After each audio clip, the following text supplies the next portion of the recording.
حضرت عائشہ رضی اللہ تعالی عنہا سے نقل کرتے ہیں کہ انہوں نے بتلایا کہ حضرت صلی اللہ علیہ وسلم پر وحی کا ابتدائی دور اچھے سچے اور پاکیزہ خوابوں سے شروع ہوا۔ اب صلی اللہ علیہ وسلم خواب میں جو کچھ دیکھتے وہ صبح کی روشنی کی طرح صحیح اور سچا ثابت ہوتا۔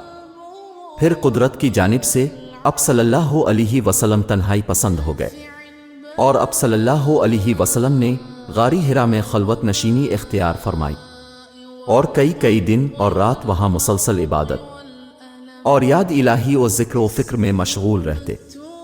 جب تک گھر آنے کو دل نہ چاہتا توشہ ہمراہ لیے ہوئے وہاں رہتے۔ توشہ ختم ہونے پر ہی اہلیہ محترمہ حضرت خدیجہ رضی اللہ تعالی عنہا کے پاس تشریف لاتے اور کچھ توشہ ہمراہ لے کر پھر وہاں جا کر خلوت گزیں ہو جاتے۔ یہی طریقہ جاری رہا یہاں تک کہ اب صلی اللہ علیہ وسلم پر حق منکشف ہو گیا اور اب صلی اللہ علیہ وسلم غاری حرا ہی میں قیام پذیر تھے کہ اچانک حضرت جبرائیل علیہ السلام اب صلی اللہ علیہ وسلم کے پاس حاضر ہوئے اور کہنے لگے کہ اے محمد پڑھو۔ اب صلی اللہ علیہ وسلم فرماتے ہیں کہ میں نے کہا کہ میں پڑھنا نہیں جانتا۔ اب صلی اللہ علیہ وسلم فرماتے ہیں کہ فرشتے نے مجھے پکڑ کر اتنے زور سے بھینچا کہ میری طاقت جواب دے گئی۔ پھر مجھے چھوڑ کر کہا کہ پڑھو۔ میں نے پھر وہی جواب دیا کہ میں پڑھا ہوا نہیں ہوں۔ اس فرشتے نے مجھ کو نہایت ہی زور سے بھینچا کہ مجھ کو سخت تکلیف محسوس ہوئی۔ پھر اس نے کہا کہ پڑھ۔ میں نے کہا کہ میں پڑھا ہوا نہیں ہوں۔ فرشتے نے تیسری بار مجھ کو پکڑا اور تیسری مرتبہ پھر مجھ کو بھینچا، پھر مجھے چھوڑ دیا اور کہنے لگا کہ پڑھو اپنے رب کے نام کی مدد سے جس نے پیدا کیا اور انسان کو خون کی پھٹکی سے بنایا۔ پڑھو اور آپ کا رب بہت ہی مہربانیاں کرنے والا ہے۔ پس یہی آیتیں اب صلی اللہ علیہ وسلم حضرت جبرائیل علیہ السلام سے سن کر اس حال میں غاری حرا سے واپس ہوئے کہ اب صلی اللہ علیہ وسلم کا دل اس انوکھے واقعہ سے کانپ رہا تھا۔ اب صلی اللہ علیہ وسلم حضرت خدیجہ کے ہاں تشریف لائے اور فرمایا کہ مجھے کمبل اڑا دو، مجھے کمبل اڑا دو۔ لوگوں نے اب صلی اللہ علیہ وسلم کو کمبل اڑا دیا۔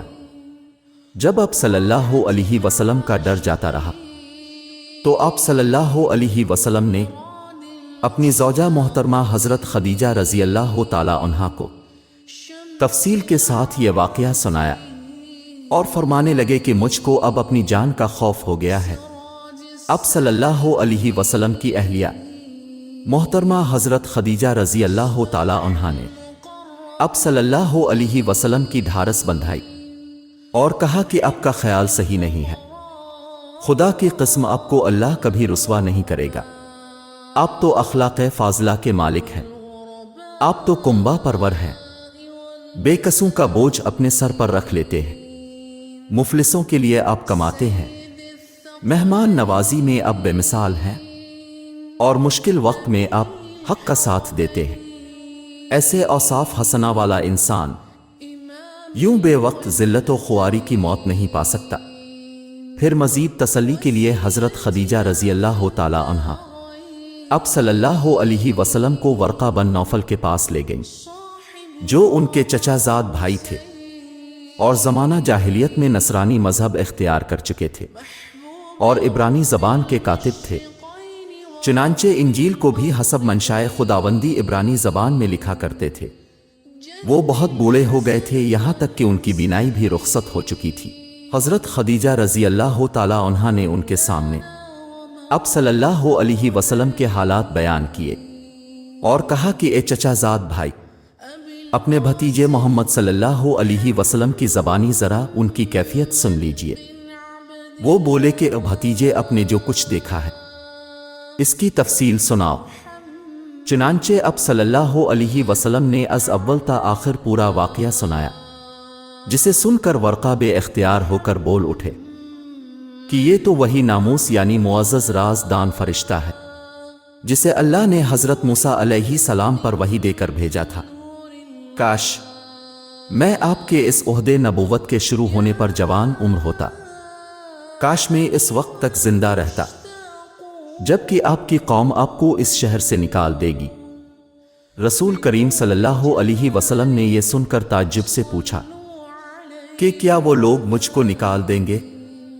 ورقہ بولا، ہاں یہ سب کچھ سچ ہے، مگر جو شخص بھی آپ کی طرح حق کا پیغام لے کر آیا لوگ اس کے دشمن ہی ہو گئے ہیں۔ اگر مجھے آپ کی نبوت کا وہ زمانہ مل جائے تو میں آپ کی پوری مدد کروں گا۔ مگر ورقہ کچھ دنوں کے بعد انتقال کر گئے، پھر کچھ عرصہ تک وحی کی آمد موقوف رہی۔